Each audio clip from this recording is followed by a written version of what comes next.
और गरबा पंडाल के बाहर बाकायदा संगठन मौजूद है जो प्रदर्शन कर रहे हैं और अपने दिशा निर्देश लागू कर दिए। जय श्री राम, जय जय श्री राम, जय श्री राम, जय श्री राम, जय श्री राम, जय श्री राम, जय श्री राम, जय श्री राम। पूरा देश नवरात्र के जश्न में डूबा है और गरबे की धुन पर झूमने को बेताब है, लेकिन त्योहार के बीच गरबे में एंट्री पर नया बवाल मचा है। बवाल भी ऐसा कि सियासी पार्टियां और नेता तो उलझे ही हैं, बड़े बड़े धर्मगुरु और मौलाना भी आपस में भिड़ गए हैं। जब सनातन हिंदू विचारधारा के लोग हज यात्रा में नहीं जाते हैं तो उनके लोगों को भी जो है गरबा में नहीं आना चाहिए और गरबा के मुख्य दरवाजे पर गोमूत्र रखना चाहिए। कि किसी भी मुसलमान को फिजिकली किसी के त्योहार में, किसी की इबादत में शरीक नहीं होना चाहिए। ये बिल्कुल कतन हराम है, बिल्कुल हराम है और हराम से भी बढ़कर ये शिर्क है। शिर्क को अल्लाह पसंद नहीं करेगा। कहीं गरबे में एंट्री को लेकर नई गाइडलाइन बन गई है तो कहीं गंगा जल और गौमूत्र वाला फॉर्मूला बनाया जा रहा है। उत्सव में एंट्री पर ऐसा बवाल मचा है कि गरबे के रंग से ज्यादा चर्चा इस पर छिड़ी जंग की है। और आइए आपको बताऊं मौलाना क्या कह रहे हैं और बाबा क्या कह रहे हैं, क्यों एतराज है। और बड़ी बात यह है कि दोनों लगभग एक ही बात कह रहे हैं। देखिए, धीरेन्द्र शास्त्री कह रहे हैं कोई भी सनातनी हज यात्रा के लिए नहीं जाता है तो दूसरे धर्म का व्यक्ति भी गरबा में शामिल ना हो। गरबा पंडाल के गेट पर गौमूत्र रखना चाहिए और अंदर आने वालों पर गौमूत्र छिड़कना चाहिए, इससे विधर्मी खुद ही अंदर नहीं आएंगे। मौलाना साजिद रशीदी कह रहे हैं इस्लाम कहता है मुस्लिम दूसरे धर्म के उत्सव में ना जाएं, यह बिल्कुल हराम है जिसे अल्लाह पसंद नहीं करेगा। जो लोग कहते हैं हम तो मक्का मदीना नहीं जाते हैं, वो अगर मक्का मदीना जाना चाहते हैं तो कलमा पढ़वा देता हूं। विनोद बंसल कह रहे हैं नवरात्र में कुछ लोग गड़बड़ी पैदा करने की कोशिश करते हैं। जो लोग भारत माता की जय नहीं कहते वो देश में रहकर वंदे मातरम नहीं बोलते, वो भला मां दुर्गा की जय कैसे बोल पाएंगे। और जो ये नहीं बोल सकते हैं वो गरबा में क्यों आए। एसटी हसन सपा नेता कह रहे हैं गरबा उत्सव में गैर हिंदुओं की रोक का वो समर्थन करते हैं, मुसलमान बच्चों को वहां बिल्कुल भी नहीं जाना चाहिए। मेरी अपील है कि मुस्लिम लड़के हिंदू लड़कियों को बहनें समझें। नितेश राणे मंत्री हैं, वो कह रहे हैं इस्लाम वैसे भी मूर्ति पूजा का समर्थन नहीं करता है, फिर मुसलमानों के गरबा में आने की क्या वजह है। आइए आपको सुनवाता हूं, सुनिए जरा इस पर सियासतदान और धर्मगुरुओं में तकरार। जब सनातन हिंदू विचारधारा के लोग हज यात्रा में नहीं जाते हैं तो उनके लोगों को भी जो है गरबा में नहीं आना चाहिए और गरबा के मुख्य दरवाजे पर गोमूत्र रखना चाहिए। कि किसी भी मुसलमान को फिजिकली किसी के त्योहार में, किसी की इबादत में शरीक नहीं होना चाहिए। ये बिल्कुल कतन हराम है, बिल्कुल हराम है और हराम से भी बढ़कर ये शिर्क है। शिर्क को अल्लाह पसंद नहीं करेगा। इसलिए मुसलमानों को चाहिए किसी को भी खुश करने के लिए, चाहे वो उसका दोस्त है या उसकी महबूबा है या जो भी है, किसी को भी खुश करने के लिए इस तरह की कोई हरकत ना करें, ईमान जाने का भी खतरा है। ये एक धार्मिक आयोजन है और वहां पे किसी देवी की पूजा में ये आयोजन होते हैं।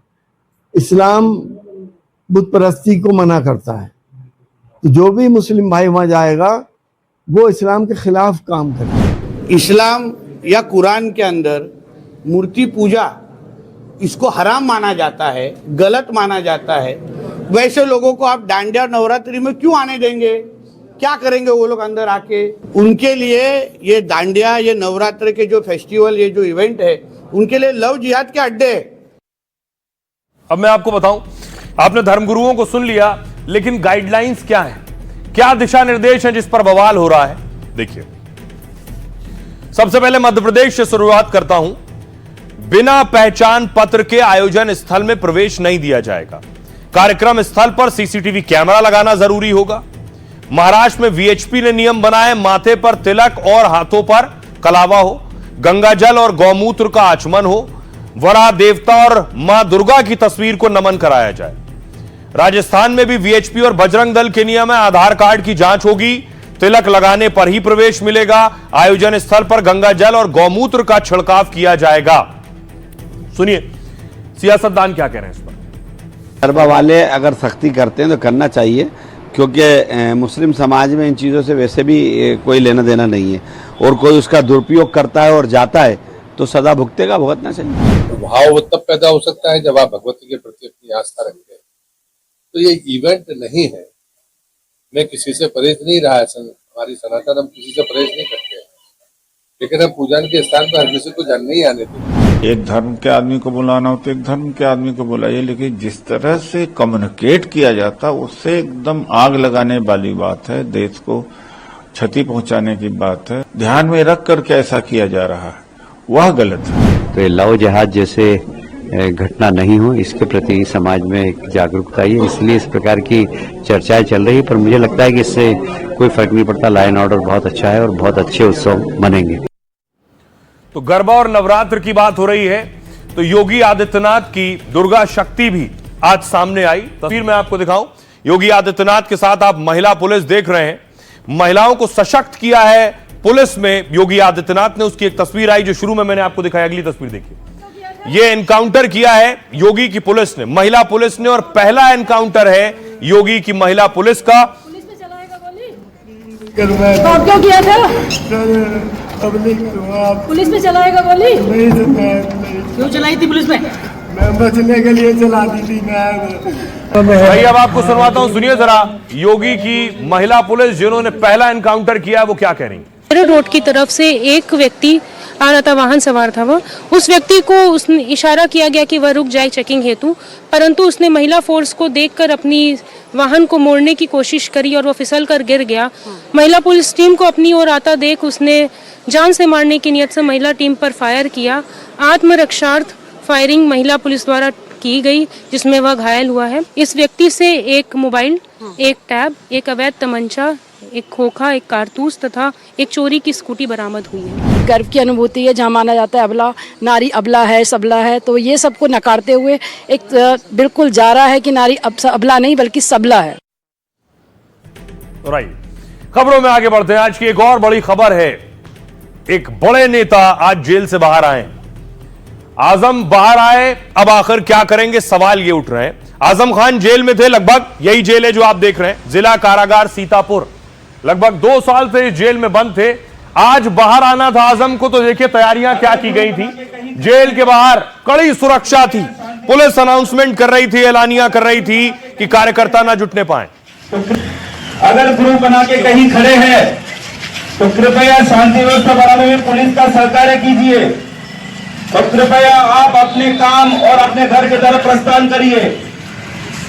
शांति व्यवस्था बनाने में पुलिस का सहकार्य कीजिए। जितने भी गाड़ी में बैठे तमाम लोग हैं, आप कृपया अपने वाहन यहां से निकल के चले जाइए। धारा 144 लागू है, हमें यहाँ शांति व्यवस्था बनाने रखने में प्रशासन और पुलिस का सहयोग करिए। अगर ग्रुप बना के कहीं खड़े हैं। और उसके बाद आजम खान बाहर आए जेल से।